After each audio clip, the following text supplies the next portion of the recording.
বিরোধী দল দমনে সরকার হত্যা ও গুমের পথ বেছে নিয়েছেন, আর এজন্য বিশেষ বাহিনীও গঠন করেছেন। বিকেলে গাজীপুরের কাপাসিয়ায় বিএনপি আয়োজিত জনসভায় তিনি এসব কথা বলেন। গাজীপুর থেকে আরো জানাচ্ছেন ইমরুল হাসান। 12 মার্চে ঢাকার মহাসমাবেশের পর এই প্রথম জনসভা বিএনপি চেয়ারপারসন বেগম খালেদা জিয়া। ইলিয়াস আলীর নিখোঁজের ঘটনাকে কেন্দ্র করে এই সময়ের মধ্যে উত্তাপ ছড়িয়েছে রাজনীতিতে, ভিন্ন মাত্রা পেয়েছে বিরোধী দলের আন্দোলন। মামলার খরচ নেমে এসেছে দলের সিনিয়র নেতাদের উপর। 70 জনের মতো আমাদের নেতা কর্মী নামে মিথ্যা মামলা দিয়েছে।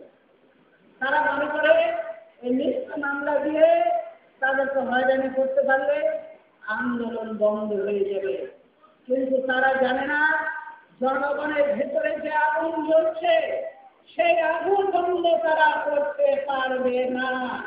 তবে এত কিছু পরও নির্দলীয় সরকারের দাবি থেকে তার দল একচুলো সরে আসেনি বলে স্পষ্টভাবে জানিয়ে দিলেন বিএনপি চেয়ারপারসন। নিরপেক্ষ সরকারের অধীনে ভোট হলে এই সরকারকে জনগণ ভোট দেবে না। তার জন্য তারা কি করেছে, সংবিধান পরিবর্তন করে নিজেরা ক্ষমতায় থেকে নির্বাচন করতে চায়।